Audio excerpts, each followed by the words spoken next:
विवेक भैया कोले आमदार झाले, परंतु भैया आम्हाला इतका आनंद झाला,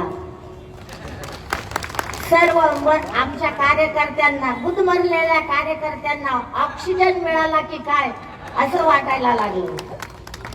आणि आज व्यासपीठावर जमलेले गणेश परिसराच्या, गणेश कारखान्याच्या विजयी उत्सवानंतर प्रथमच मोठ्या संख्येने उपस्थित असलेले माझे गणेश राधा परिसरातील सर्व सहकारी, मान्यवर, अध्यक्ष आणि हितचिंतक, तसेच इथे जमलेला जनसमुदाय व भगिनी, भैयांची निवड होणं म्हणजे आमच्यासारख्या सर्व पक्षातील, मग इथे राजकीय गटतट नाही, यांना एक संजीवनीच आहे।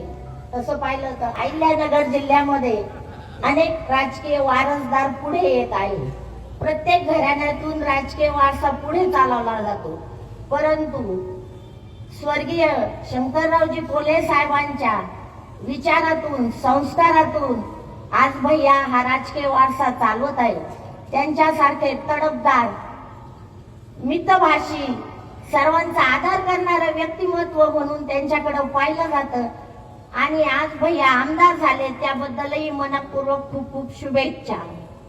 मी म्हणते, जसं स्वर्गीय अजित दादांनी आपल्या कामाच्या माध्यमातून दादा नावाला वलय निर्माण केलं। दादा म्हटलं की काम, नियोजन, आदर, दरारा, ते पाहून महाराष्ट्रामध्ये खूप दादा तयार झाले। मला वाटतं प्रत्येक पक्षात दादा लोक आहेत। तसं भैया साहेब नाव हे महाराष्ट्रात विरळ आणि कमी आहे, परंतु तुम्ही तुमच्या कर्तृत्वाने, कामाने महाराष्ट्रात भैया साहेब नाव दादासारखंच गाजवाल अशी मला खात्री आहे। आपण माता भगिनींशी, वृद्ध लोकांशी बोलताना शांततेने, आपुलकीने, आदराने, संयमाने बोलता, त्याला काय म्हणतात? विवेक। आपल्या बोलण्यात विवेक, आपल्या चालण्यात विवेक, आपल्या वागण्यात विवेक।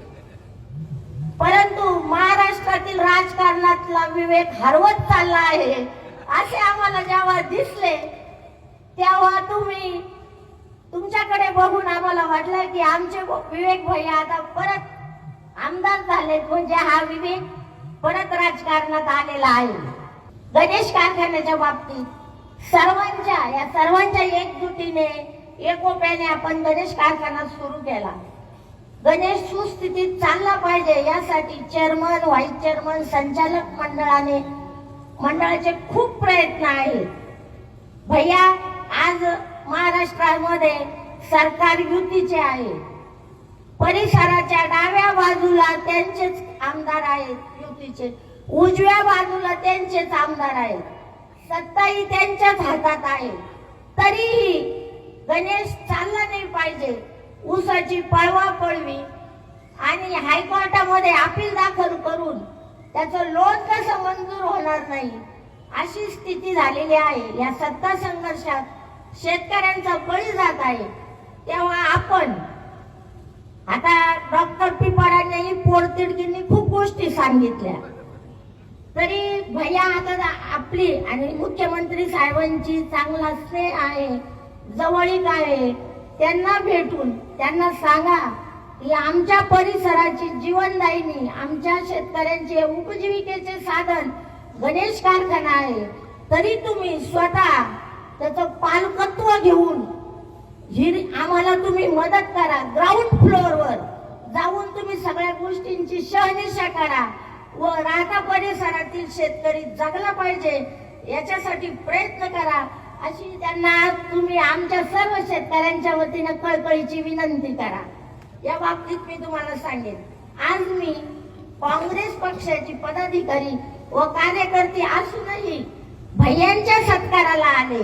मला भैयांमध्ये सगळ्या प्रकारचे गुण दिसले, म्हणजे पक्ष जरी तुमचा तर माणूस आमचा असा मला विश्वास वाटला। आणि तुम्हाला फक्त कोपरगाव सांभाळायचं नाहीये, तर तुम्हाला महाराष्ट्र तर पुढे सांभाळतात, पण सध्या तुम्हाला राहता आणि शिर्डी मतदारसंघही सांभाळायचा आहे. कमी वयात तुमच्यावर फार मोठ्या मोठ्या जबाबदाऱ्या आहेत, हेही खूप महत्वाचं आहे. आणि या बाबतीत मी माजी आमदार स्नेहलताताई कोले यांचेही विशेष अभिनंदन करेन. त्यांनी जी राजकीय परिस्थिती हाताळताना खूप विचारपूर्वक, कणखरपूर्वक, संघर्षशील परिस्थिती असतानाही खंबीरपणे भैयासाहेबांच्या पाठीशी उभ्या राहिल्या आणि यश मिळवून दिलं. त्याही खूप कर्तृत्ववान संघर्षशील महिला आहेत. त्यांचं मी अभिनंदन करते. परत एकदा भैयासाहेबांना पुढील वाटचालीसाठी खूप खूप शुभेच्छा देते. इथे व्यासपीठावर आमचे सर्व जमलेल्या सहकार्यांकडे लक्ष द्या. पुढे बसलेले जे कार्यकर्ते ते जास्त उत्साही असतात, त्यांच्याही सर्व कामे करा अशी विनंती करून माझे 2 शब्द संपवते. जय हिंद, जय महाराष्ट्र.